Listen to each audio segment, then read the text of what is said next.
60 hours to glory. It starts from here and the journey onwards is about the best of the best. Her team में से randomly 3 मेंबरान को select किया गया है और उसका हो रहा है सिग्नल्स कम्युनिकेशन टेस्ट। अब मरहला है CBRNE का, chemical biological radio active nuclear equipment के इस्तेमाल का।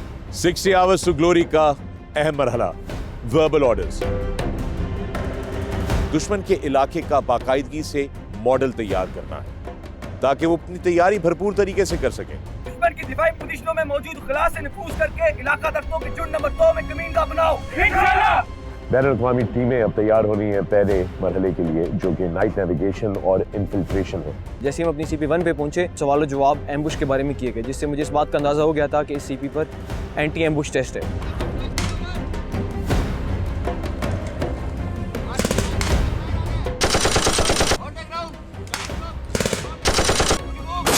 आपका सामना दुश्मन की माइन फील्ड से हो जाए तो आपको क्या करना होता है, आपको माइन फील्ड किस तरह ब्रीच करनी होती है, ये इस ड्रिल में सब डिस्प्ले किया जाता है। इस टास्क में हर टीम को एक अजनबी टकरेगा।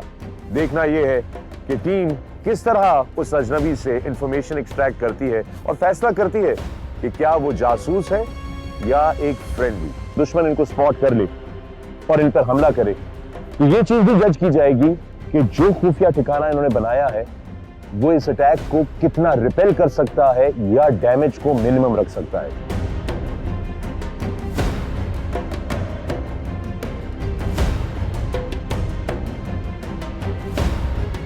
तो इस वक्त वो सिमुलेट कर रहे हैं कि अप्रोच पे हेलीकॉप्टर है और वो उसको सेंटर में लाकर उतारने की कोशिश कर रहे हैं। So they will direct the pilot.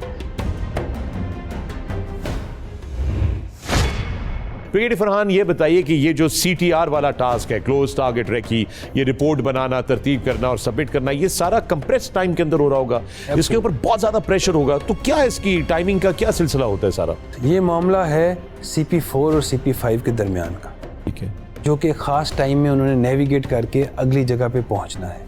इसके दौरान अगर आप गौर करें तो 1 घंटा एक्स्ट्रा दिया जाता है टीमों को। वो तमाम अपनी ऑब्जर्वेशन लेके अगली CP की तरफ बढ़ गए। रास्ते में उन्होंने बैठना है। तमाम मेंबर्स ने अपनी अपनी ऑब्जर्वेशंस जमा करानी है टीम लीडर को, जो उनको एक ख़ास फॉर्मेट के ऊपर लिख लेगा, पूरी रिपोर्ट एक मुरतब करेगा। जब वो CP5 पे पहुंचेगा तो वहाँ पे वो ये रिपोर्ट, मुरतब की हुई रिपोर्ट जमा कराएगा।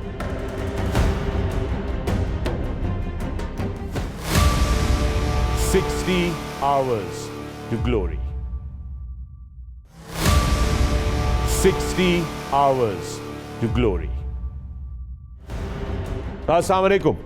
चौथी बैनुल-अक़वामी पाकिस्तान आर्मी टीम स्पिरिट मुकाबलों पे मबनी reality show 60 hours to glory पे मैं फख्र आलम आप सबको खुशामदीद कहता हूं।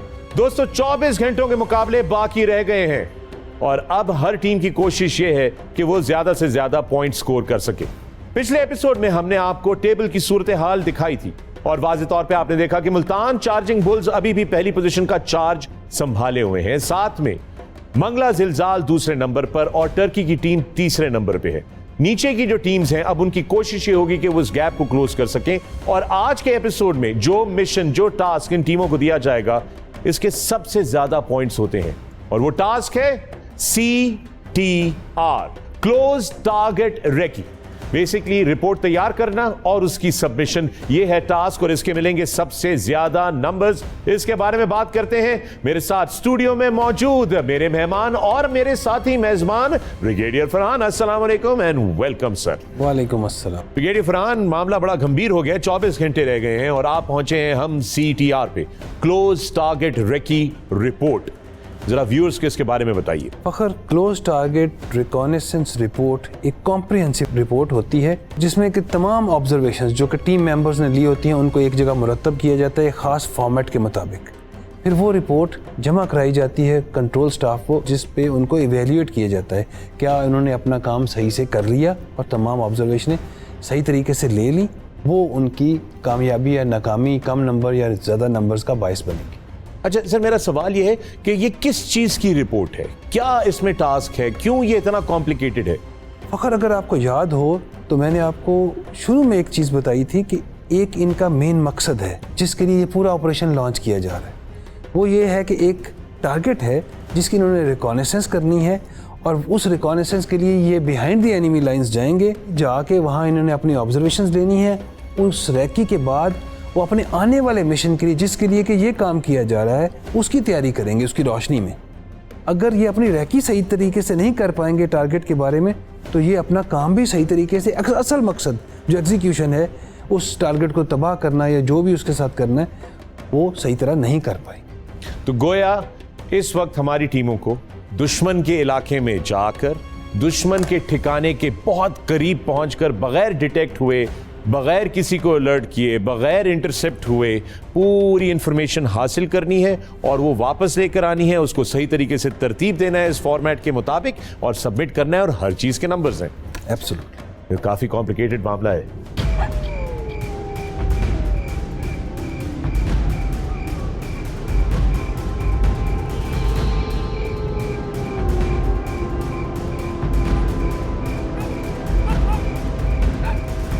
क्लोज टारगेट रेकी नायत ही मुश्किल टास्क है।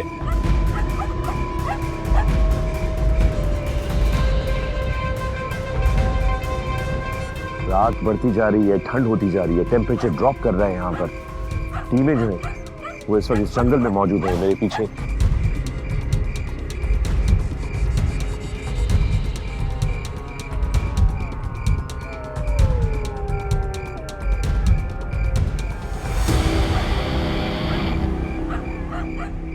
आपको अपनी ऑब्जर्वेशन पोस्ट बनानी है। 500 मीटर का फासला रखते हुए दुश्मन की हर मूव को ऑब्जर्व करना है।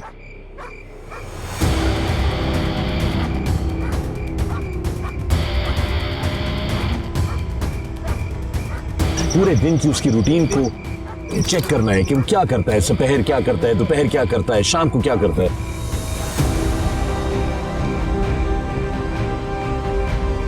और वो सारी इंफॉर्मेशन एक्सट्रैक्ट करके अपनी अगली मूव करना।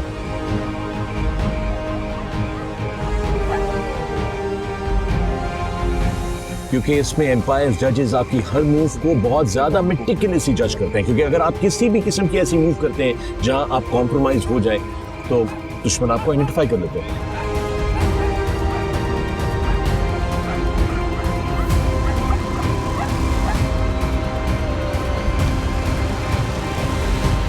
इसलिए हर टीम को मुकम्मल तौर पे चाको चौबंद रहना होगा, बहुत होशियार रहना होगा और नहायत ही खामोश रहना होगा।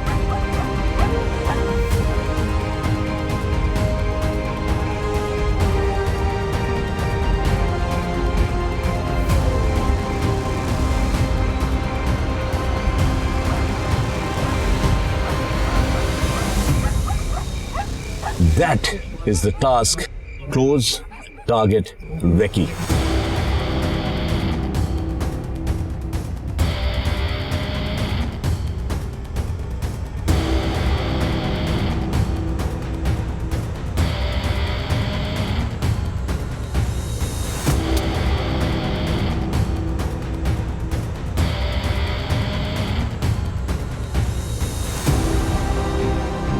The mission continues.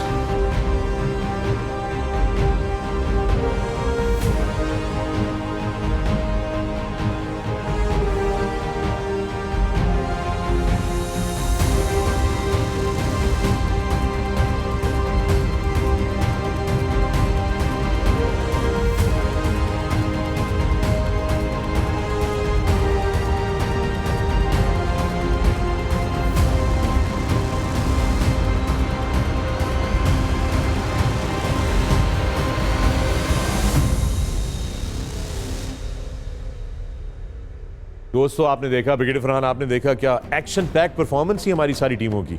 Fakhar, end of the day it's the team work, one for all for one. अरे वाह, one for all and all for one, यही जज्बा है जो हम सबको चाहिए।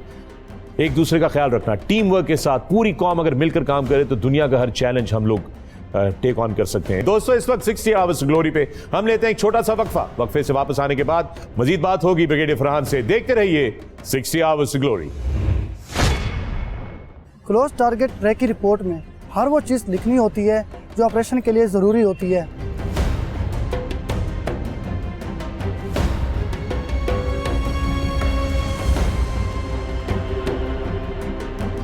रिकॉन्सिस करने वाली तमाम पार्टीज़ ने एक दूसरे के साथ इंफॉर्मेशन शेयर की है।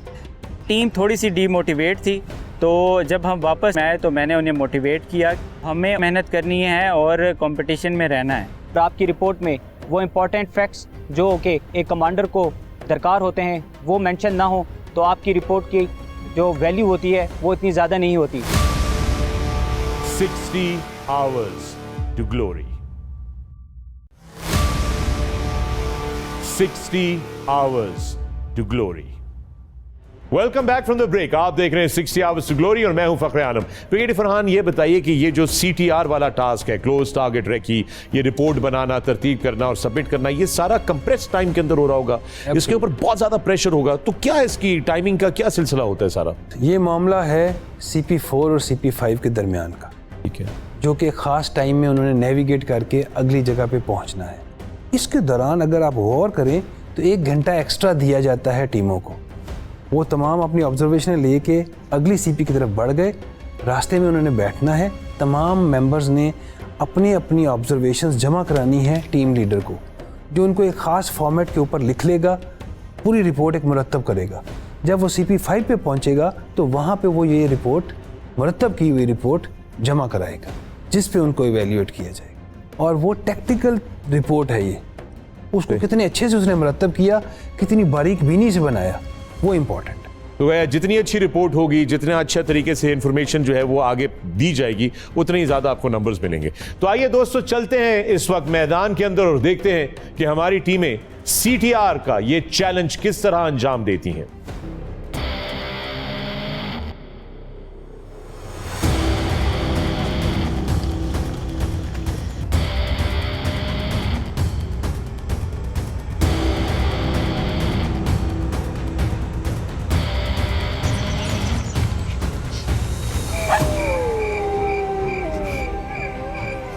खौफनाक आवाजें, 2 किलोमीटर पर आवर के हिसाब से इन्होंने नेविगेट करना है रात के अंधेरे में दुश्मन की टेरिटरी के अंदर।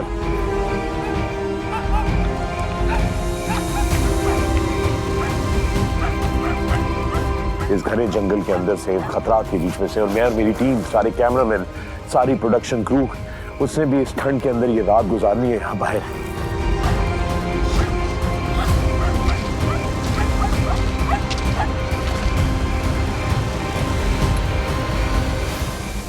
रात के 2 बज रहे हैं और हम ये लाइट का ज्यादा इस्तेमाल नहीं कर सकते बिकॉज हमें यहाँ पर मैक्सिमम अंधेरा मैनेज करना है।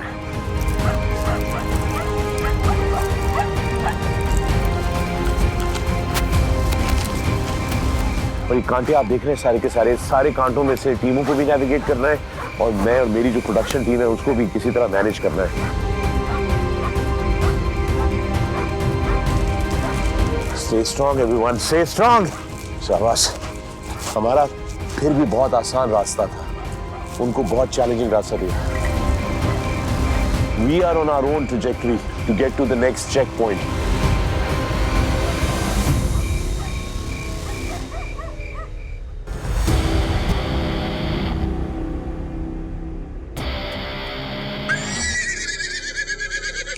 क्लोज टारगेट ट्रैक की रिपोर्ट में हर वो चीज़ लिखनी होती है जो ऑपरेशन के लिए ज़रूरी होती है।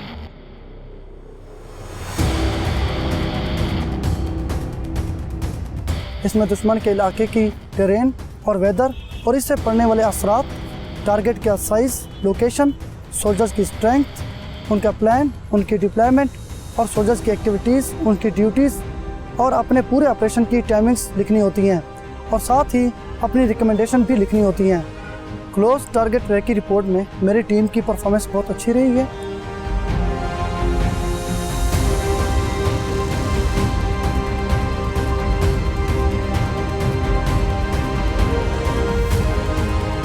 हमने क्लोज टारगेट ट्रैक की रिपोर्ट में हर वो चीज़ शामिल की जो ऑपरेशन के लिए ज़रूरी थी।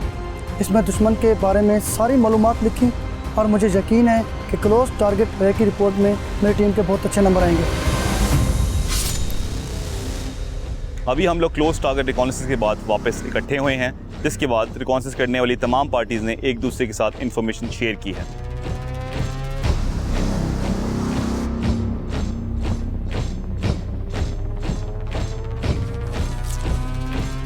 इसके जिसके बाद अभी हम लोगों ने क्लोज टारगेट रिकॉनेसेंस के ऊपर रिपोर्ट लिखी है और उसके अंदर हमें मिलने वाली तमाम इन्फॉर्मेशन को हमने रिटन फॉर्म में इकट्ठा किया है।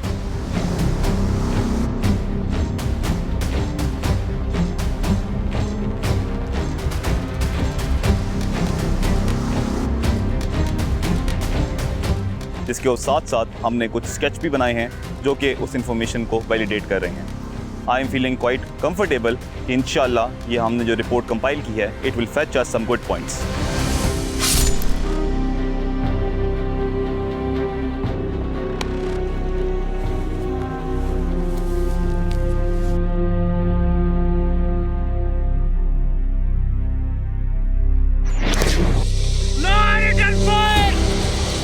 CTR ड्रिल में हमारी राइट अप्रोच पे जो टीम थी उसने ट्रिप फ्लेयर एक्टिवेट कर दिया था, जिसकी वजह से हमारी पूरी टीम दुश्मन को ज़ाहिर हो गई थी।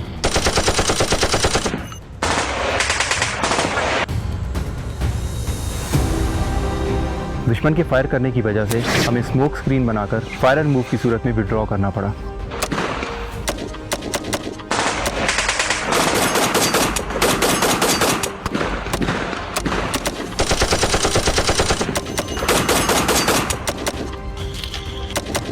जो हमारी लेफ्ट अप्रोच पे टीम थी सिर्फ वही हमारी रैकी कर सकी।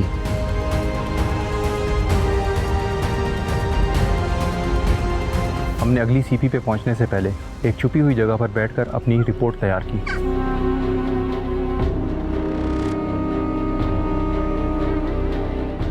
हम अपनी रिपोर्ट दिए हुए टाइम पर तो जमा करा सके, लेकिन कम इंफॉर्मेशन होने की वजह से हमारी रिपोर्ट मुकम्मल तैयार ना हो सकी।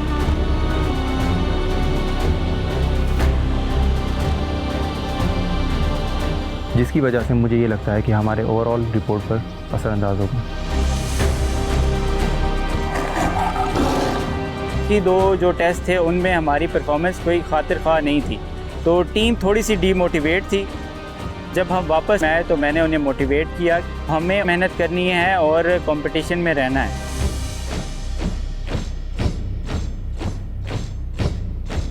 क्लोज टारगेट रैकी करने के बाद आप अपनी CTR रिपोर्ट सबमिट करवाते हैं। अगर आपकी रिपोर्ट टारगेट एरिया के एरिया से रिजेंबल ना हो और आपकी रिपोर्ट में वो इम्पॉर्टेंट फैक्ट्स जो कि एक कमांडर को दरकार होते हैं वो मेंशन ना हो, तो आपकी रिपोर्ट की जो वैल्यू होती है वो इतनी ज़्यादा नहीं होती।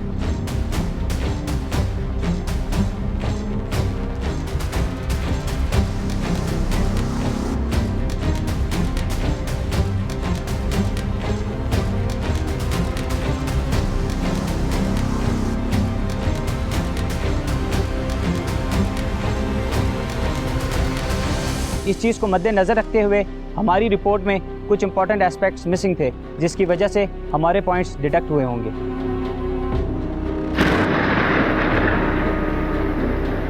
भी हमारा नेक्स्ट टास्क है इसकी एक रिपोर्ट तैयार करना। इसकी एक बड़ी डिटेल रिपोर्ट तैयार होगी जिसके अंदर सारी के सारी एक्टिविटीज जो दुश्मन के इलाके में हमने ऑब्जर्व की वो सारी की सारी बीच में मेंशन की जाएंगी।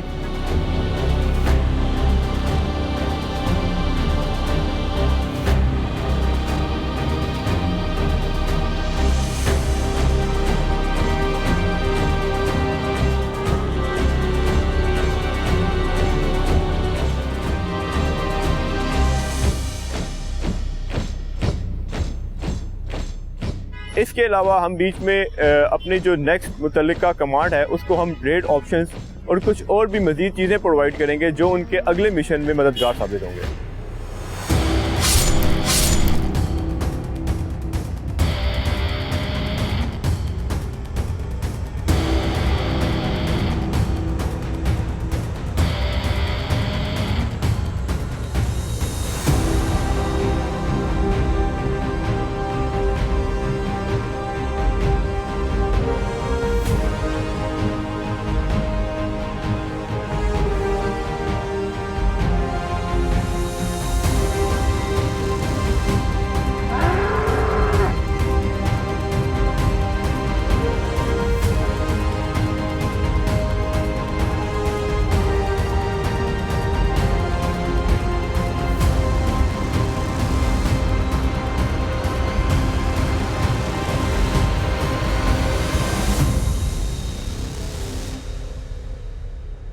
क्लोज टारगेट रेकी के दौरान टीम्स को थ्योरी और प्रैक्टिकल दोनों एतबार से जज किया गया।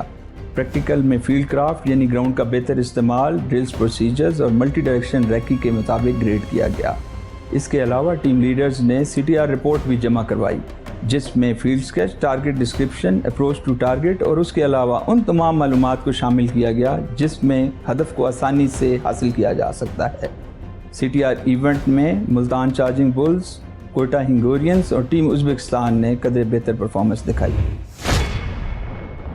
आइए दोस्तों, चलते हैं लेफ्टिनेंट कर्नल उमैर बंगश की तरफ और देखते हैं कि इस वक्त टेबल की क्या सूरत हाल है। Colonel Umair, over to you. आसानियों से पूछ न मंजिल का रास्ता, अपने सफर में राह के मोती तलाश कर, जर्रे से कायनात की तफसीर पूछ ले, कतरे की वुसअतों में समंदर तलाश कर।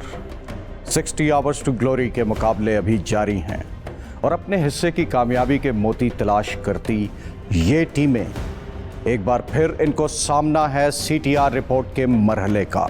और ये मरहला तय करने के बाद स्कोरबोर्ड की सूरत हाल कुछ यूं है कि कोयटा हिंगोरियंस इस वक्त पॉइंट्स टेबल पर तीसरे नंबर पर हैं, जबकि गुजरावाला सरफरोश जो ड्रिल में तो 5वें नंबर पर थे लेकिन अब बेहतर कारकर्दगी दिखाते हुए दूसरे नंबर पर, जबकि पहली पोजीशन पे चार्ज किया है एक बार फिर चार्जिंग बुल्स मुल्तान ने, और ये इस वक्त पहले नंबर पर मौजूद हैं।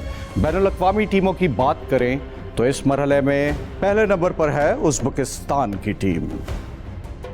मुकाबले के आखिरी 24 घंटे चल रहे हैं, हर टीम अपनी पूरी जान लगा रही है और हर जवान का अंदाज ये कह रहा है कि दिगरगूं आलम शामो सहर कर, जहाने खुशको तर ज़ेरो ज़बर कर।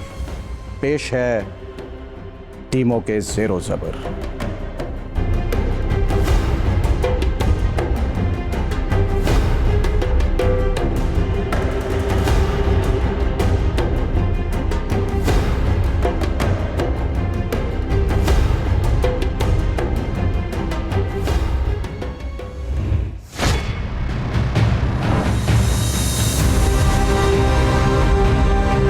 आप लोगों को army school of physical training में खुशामदीद कहता हूँ। मेरे पास आप लोगों के लिए एक सुपर एक्साइटिंग न्यूज़ है। हम लोगों को अगले 5 दिनों के लिए इंशाल्लाह ज्वाइन करेंगी as a super fan our very own and beloved Dananeer. I am sitting on a jet ski and I am really excited for my ride and I will see you guys after that. हम लोग jet ski कर रहे हैं, speed boating कर रहे हैं। I recommend all the people who are watching this कि आप भी ज़रूर अप्लाई करें और इस शो पे आएँ and you would find it to be a very good experience overall.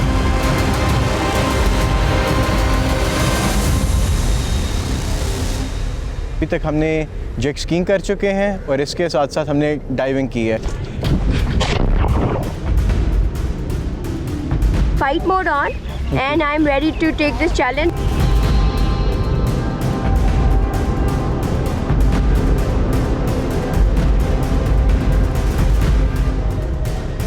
Life का सबसे बड़ा एडवेंचर है जो हमने यहाँ पर आकर किया है। We're gonna do paragliding from 500 feet. Second ride थी, अल्लाह का शुक्र है काफ़ी अच्छी रही है। फर्स्ट ट्राई थी, बहुत अच्छा लगा। थोड़ा डर भी लग रहा है लेकिन डर के आगे जीत है, तो ये एक लाइफ टाइम एक्सपीरियंस है, तो ज़रूर ट्राई करेंगे।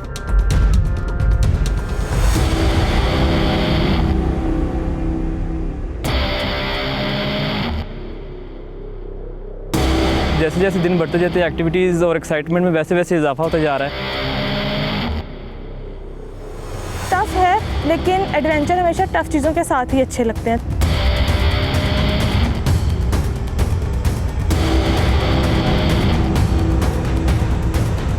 हम इस वक्त खड़े हैं GPM में काकुल के पेंट बॉल एरिना में और मेरे पीछे सुपर फैंस की 2 teams are in a battle right now.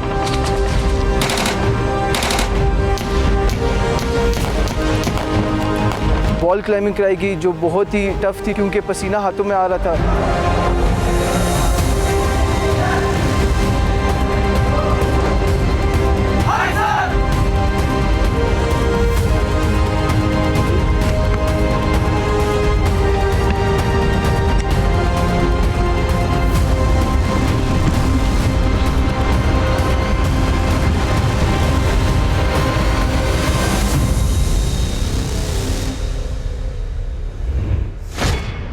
अच्छा ब्रिगेडियर फरहान, ये बताइए कि पाकिस्तानी अफवाज का जो तरीक़ाकार है असॉल्ट बाय सेक्शन और जो हमारी इंटरनेशनल टीम्स आई हुई हैं, क्या उनके टैक्टिकल ऑपरेशंस में या उनका एग्जीक्यूशन में कोई डिफरेंस होता है, कोई मुख्तलिफ तरीके होते हैं? माइनर डिफरेंसेस हो सकते हैं।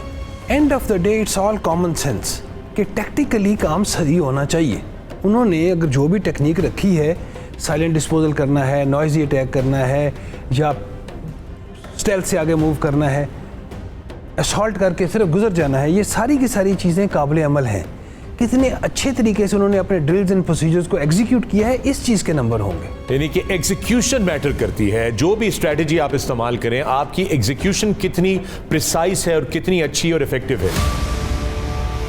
60 hours to glory.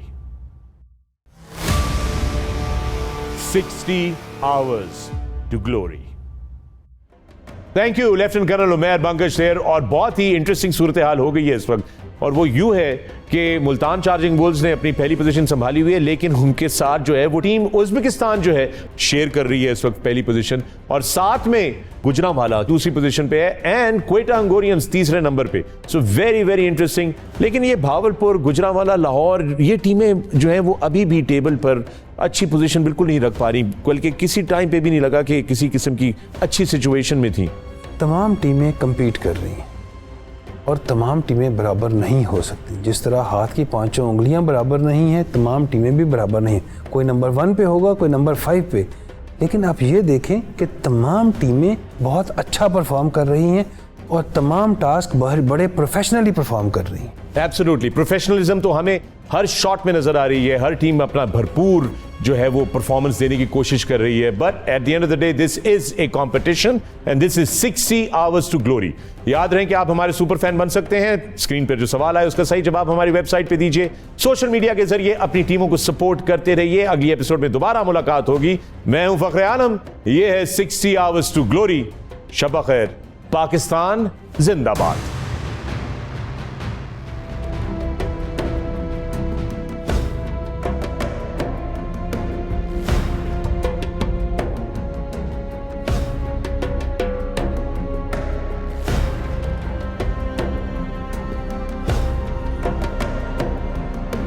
एक सर्द रात के बाद सूरज निकला है। मैं थोड़ा रेस्टेड हूं, but I can't even imagine what the teams must be going through. जरा मुलाहिजा कीजिए मेरे पीछे ये टेरेन, खड्डे, खाई, कांटे, डेंस फॉरेस्ट, मील हाँ मील तक, ये पूरे 60 किलोमीटर के एरिया में, 60 स्क्वायर किलोमीटर के एरिया में यही टेरेन है जो सारी रात नेगोशिएट करनी पड़ी है हमारी टीमों को। ये बताइए, असॉल्ट बाय अ सेक्शन क्या चीज है? असॉल्ट बाय अ सेक्शन एक टास्क है जो कि पेट्रोल लीडर को दिया जाता है उस पोस्ट के लिए जो कि उसके रास्ते की रुकावट बनी हो। उसको क्लियर करने के लिए उसे बताया जाता है कि आप ये पोस्ट क्लियर करें और अपने मिशन को कंप्लीशन की तरफ ले जाएं। CP5 पर हमें दुश्मन के बंकर का सामना करना पड़ा, जिसे हमें क्लियर करना था। क्योंकि ये इलाका बहुत मुश्किल और दुश्वार गुजार था, इसलिए मेरी कवरिंग टीम और असॉल्ट टीम अपनी जगह पर बहुत लेट पहुंची। सेक्शन असॉल्ट में हमारी कैजुअलिटी होने के बाद जो हमने उसकी रिप्लेस इंट्रोड्यूस कराई थी, मैं जानता था कि इसकी वजह से हमें थोड़ी मुश्किलात पेश आएंगी, जो कि हुआ भी हमारे साथ। और दुश्मन की तरफ से हासिल होने वाले ज़रूरी चीज़ें जैसे हथियार, एमुनिशन और डॉक्यूमेंट्स हासिल किए और बटालियन हेडक्वार्टर में उसकी रिपोर्ट दी। उसमें अल्फा 1 जो कि मेरे अंडर कमांड थी, उसने दुश्मन की पोस्ट पे हल्ला बोला, जबकि अल्फा 2 जिसकी कमांड 2AC हवलदार फरहान कर रहे थे, उन्होंने हमें सपोर्टिंग फायर दी। During section assault drill threat को मद्देनज़र रखते हुए क्विक डिसीजन लेना और उसको इम्प्लीमेंट करा के उस थ्रेट को ख़त्म करना, हमने इस चीज़ की बहुत ज़्यादा मेहनत की थी और अल्हम्दुलिल्लाह on a D-Day we perform very well. मुझे लगता है कि हमने इस टास्क को बड़े अच्छे तरीके से सर अंजाम किया और हम पॉइंट्स टेबल पे बड़े अच्छी जगह पे स्टैंड करेंगे। दोस्तों, आप लोगों ने देखा मैदान के अंदर हमारी टीमों ने किस महारत के साथ इस मश्क को मुकम्मल किया है। ब्रिगेडियर फरहान, ये बताइए कि असॉल्ट बाय अ सेक्शन में LNG का क्या रोल होता है? LNG का रोल 2-fold है। एक, डायरेक्ट फायरिंग सपोर्ट देना, दूसरा कवरिंग फायर देना। या वो बेस ऑफ फायर में रहते हुए फायर सपोर्ट देगी, या जब पेट्रोल ने एक्सट्रिकेट करना है तो उसे कवरिंग फायर देगी। 60 hours to glory।